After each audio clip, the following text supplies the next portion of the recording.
Kalau di kampung nggak ada kerjaan. Di sini kan kalau cari kerjaan lumayan agak inilah. Kalau awal pertamanya 2009 sampai 2011 saya kerja nunggu rumah. Sekarang kan udah pindah jadi asisten rumah tangga. Berangkat kerja, pulang kerja ya udah paling masak. Kalau pas dagang-dagang, bantuin dagang, maksudnya nggak tentu kalau ada kerjaan, kalau nggak ada ya nggak ada. Dari ibu ya bisa 3,5 gitu. Dari daun nggak mesti kan. Kalau habis ya 200 dapat, kalau nggak habis ya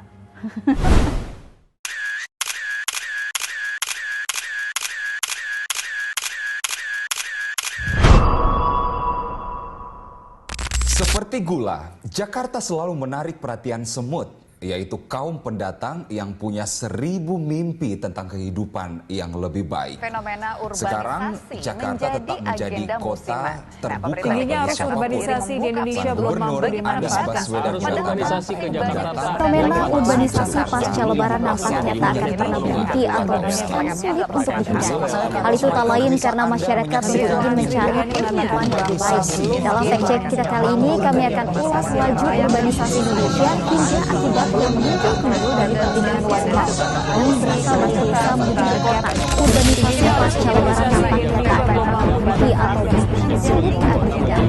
Hal itu tak lain karena masyarakat tentu ingin mencari kehidupan yang lebih baik. Dalam fact check kita kali ini, kami akan ulas laju urbanisasi Indonesia hingga akibat yang muncul timbul dari perpindahan warga yang berasal dari desa menuju ke kota.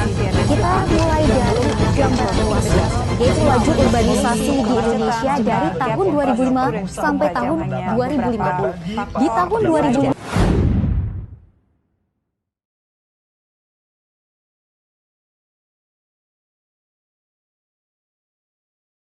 Dari jalan setapak yang lenggang di desa, hingga jalanan yang sesak di tengah kota, manusia bergerak mencari kehidupan yang lebih baik. inilah kisah migrasi dan urbanisasi. Bukan hanya perjalanan tempat ke tempat, tapi dari harapan menuju kenyataan.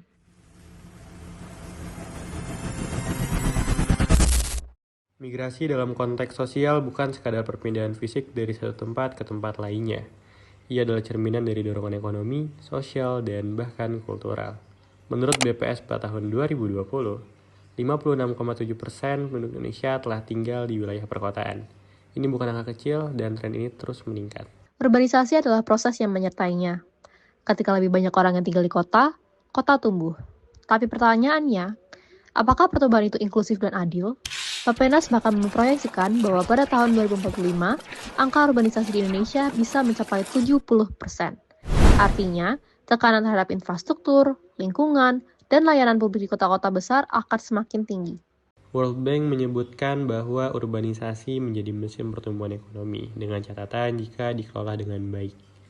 Namun jika tidak, ia bisa menciptakan ketimpangan baru, memarginalkan kelompok rentan, hingga memperdalam kesenjangan desa-kota. Mengapa orang pergi dari desa? Jawaban paling umum, ekonomi.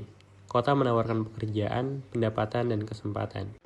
Pendidikan dan kesehatan juga jadi alasan. Sekolah dan rumah sakit jauh lebih mudah diakses di kota. Dan tentu saja, gaya hidup modern. Di desa kami tidak ada pabrik, tidak ada universitas, tidak ada pilihan. Begitu kata banyak perantau. Kota mendapatkan tenaga kerja, industri pun bergerak. Keluarga di desa mendapat kiriman uang atau remitansi. Beberapa migran kembali membawa ilmu dan semangat untuk membangun desa. Tapi nggak semua cerita tentang migrasi berakhir bahagia. Kota menjadi sesak, pemukiman yang tidak layak bermunculan. Di sisi lain, desa kehilangan generasi mudanya. Terjadi brain drain saat yang produktif justru pergi dan malah tak kembali. Ladang cenderung kosong dan bahkan orang tua bekerja sendirian. Solusinya bukan menghentikan migrasi, tapi mengelolanya. Kota harus inklusif, dari transportasi umum, hunian layak, dan pekerjaan bermartabat. Semua pihak harus terlibat, pemerintah, swasta, hingga warga. Migrasi adalah cermin perubahan, karena keduanya saling bergantung. Indonesia hanya akan tumbuh jika desa dan kota tumbuh bersama.